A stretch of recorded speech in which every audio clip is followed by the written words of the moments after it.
Welcome, folks, to part one of lessons on how to make rope using your Syren Rope Walk. As you can see, I've taken the liberty of doing all the setup to save some time. I've got the headstock clamped to the table, and the tailstock is clamped 13 feet down the other end. When we're finished, we'll end up with a 10-foot, 11-foot length of rope. Hopefully you can see this in the video, but I've got a single strand of thread already tied off to each eye bolt, going from the headstock to its respective partner down on the tailstock. Now, these instructions are going to be the same whether you use a 3-strand or 4-strand rope. You can easily change the machine from 3-strand to a 4-stranded machine simply by loosening up the set screws on the back of the machine here to reconfigure the smaller gears that you see here. And to make a 4-stranded rope, you want to utilize the holes that have the star pattern laser engraved on the back side. But right now for this lesson, we're going to make a 3-stranded rope with 1 thread on each eye bolt. Before we get started, let's talk about some things that you're going to need to have on hand before we actually start laying out the rope. And that would be a hobby knife with a sharp blade.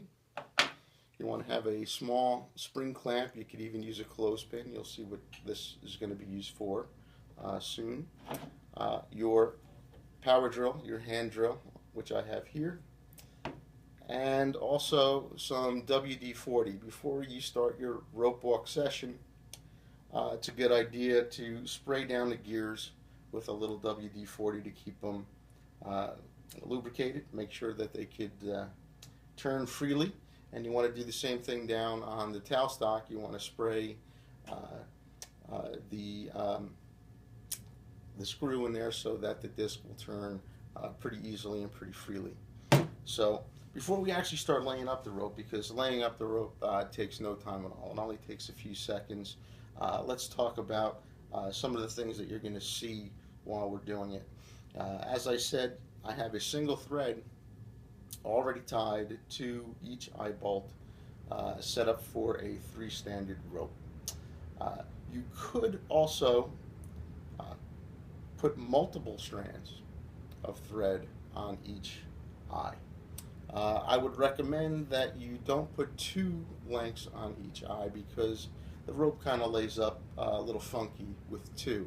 And I recommend using 3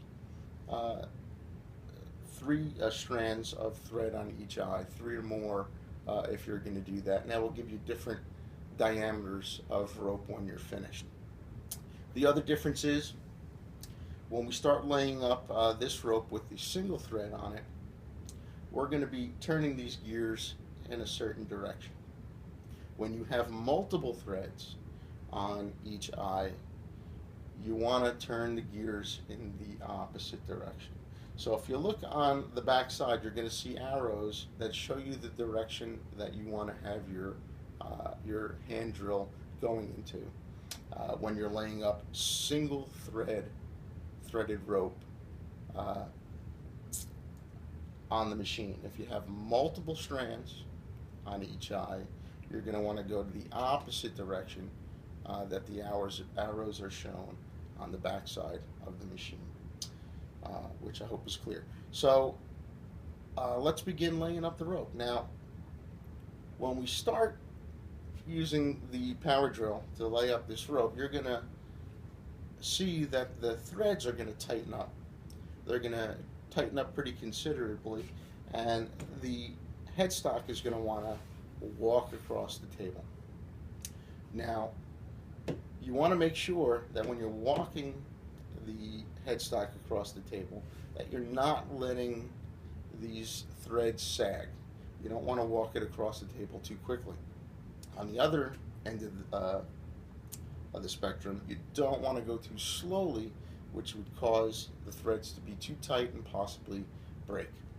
So part of the art of rope making, and you'll get the feel for this, is at what speed you want to walk the headstock across the table when you're laying up your rope.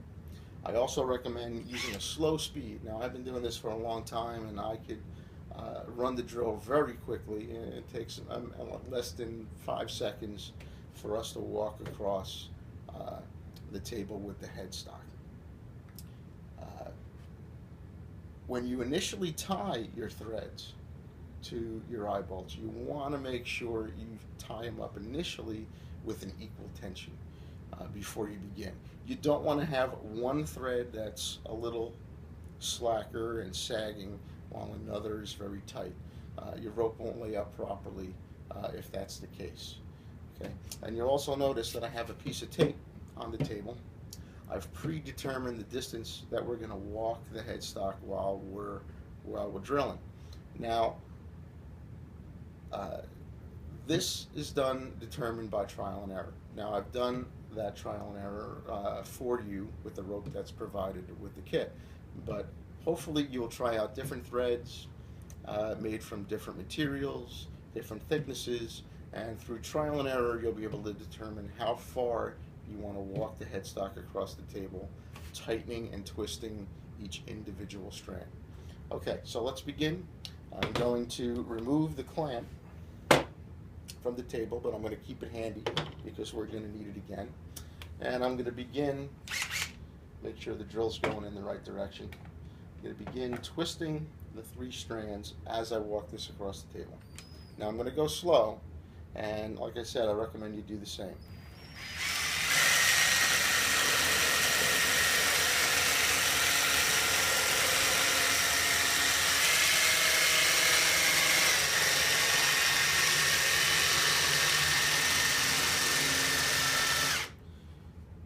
Now, you probably didn't see this, but my chair has wheels on it, and that's for a good reason, because as I'm walking this across the table, I can kind of slide with it.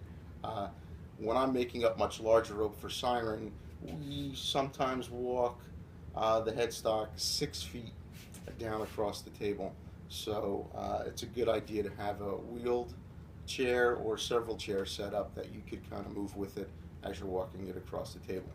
One thing I want you to notice here is that I have my thumb on the back of the gear, and if you're making really large rope, sometimes you build up so much energy that when you pull the drill away, it's going to want to untwist on you. Now, for small thin rope like this that we're making, it's not a big deal, and I can take my thumb off and it's nothing's going to happen. But should you make large rope and you experience some unwinding when you remove the drill, it's a good idea just to take that clamp, that's why you have it handy, and you could just clamp it to one of the eye bolts, which will prevent it from untwisting. And I'll just leave that there.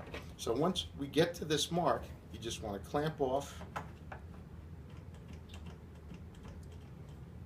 clamp this off again, make sure it's good and snug, and basically step 1 of this lesson in making rope using your rope walk is completed. We're going to walk down to the other end and finish up the rope. So download the next video. Thanks.